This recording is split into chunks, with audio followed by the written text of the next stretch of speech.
उद्धव गुट के संजय राउत ने प्रधानमंत्री मोदी के प्रचार पर सवाल उठाए हैं और इसे आचार संहिता का उल्लंघन बताया है। साथ ही संजय राउत ने जॉनी लीवर वाला जुमला इस्तेमाल किया तो बीजेपी ने पलटवार किया और असरानी की एंट्री करा दी। दिल्ली में इंडिया गठबंधन की रैली में विपक्ष ने मोदी सरकार पर जमकर हमला किया। इस रैली में उद्धव ठाकरे ने मिलीजुली सरकार की जरूरत बताई। वो समय आया है कि एक पार्टी और एक व्यक्ति की सरकार नहीं चलेगी। पूरे देश को मैं आह्वान करता हूं कि हम सबको अब चाहिए, मजबूत देश चाहिए और मिलीजुली सरकार हमें लानी ही होगी। इंडिया गठबंधन की रैली में कुछ घंटों के बाद उद्धव की पार्टी ने चुनाव प्रचार को लेकर पीएम मोदी पर सवाल खड़े किए। कहा, सरकारी सुविधाओं का इस्तेमाल आचार संहिता के खिलाफ। नरेंद्र मोदी देश के प्रधानमंत्री हैं, लेकिन मैं चुनाव आयोग से ये सवाल करना चाहता हूं, क्या ये कोड ऑफ कंडक्ट जो है वो बीजेपी के साथ लोग जो नहीं है, जो बीजेपी विरोधी है, उनके लिए है? प्रधानमंत्री पूरा अपना ताम झाम लेकर सरकारी बतौर प्रधानमंत्री प्रचार के लिए घूम रहे। शरद पवार की पार्टी ने भी हमला किया और चुनाव आयोग को बीजेपी की शाखा बताई। क्योंकि इलेक्शन कमीशन ये बीजेपी का हस्तक बन गया है। मेरे कॉन्स्टिट्यूएंसी में आज तक मैंने 16 कंप्लेंट की है। हर दीवार पे कमल का फूल बीजेपी, कमल का फूल बीजेपी। जवाब में बीजेपी ने संजय राउत को नागरिक शास्त्र पढ़ने की सलाह दे डाली।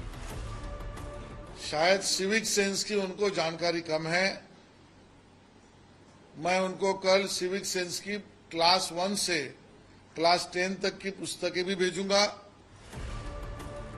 संजय राउत ने भ्रष्टाचार को लेकर केंद्र सरकार के दावों को भी मनोरंजन बताया कि भ्रष्टाचारियों को नहीं छोड़ूंगा।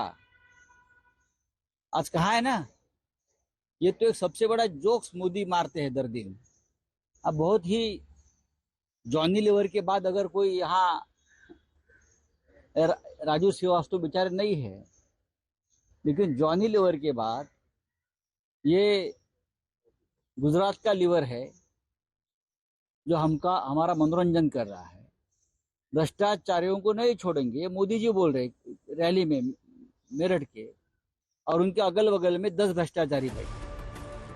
संजय राउत के बयान पर बीजेपी ने पलटवार किया और जुबानी लड़ाई को असरानी तक पहुंचा दिया। श्रीमान उद्धव ठाकरे की हालत शोले पिक्चर के आसरानी की तरह है। आधे इधर और आधे उधर, और पीछे मुड़ के देखो तो कोई नहीं।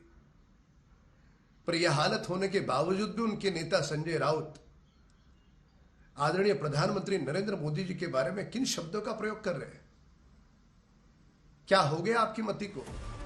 विपक्ष अपनी चुनावी हथियारों को लगातार धार दे रहा है। जैसे जैसे वक्त बीतेगा, लड़ाई और धारदार होगी। संजय राउत ने यह कहा है कि प्रधानमंत्री नरेंद्र मोदी कैंपेनिंग में जो खर्चा कर रहे हैं उसका हिसाब इलेक्शन कमीशन ऑफ इंडिया को देना चाहिए, जिसके बाद बीजेपी काफी नाराज दिखाई दी। उन्होंने कहा कि एक वरिष्ठ नेता है, प्रधानमंत्री हैं, और अगर किसी सरकारी काम से जा रहे हैं तो वो खर्चा कैंपेनिंग में नहीं आता है। अब देखना ये होगा कि क्या इस बात को अपोजिशन आगे इलेक्शन कमीशन तक लेकर जाता है कि आगे कैंपेनिंग के दौरान जिस भी तरीके का शेड्यूल होगा और खर्च होगा वो इलेक्शन कमीशन तक पहुंचाया जाए। कैंपस किरण सबकाल के साथ मुस्तफा शेख, आज तक।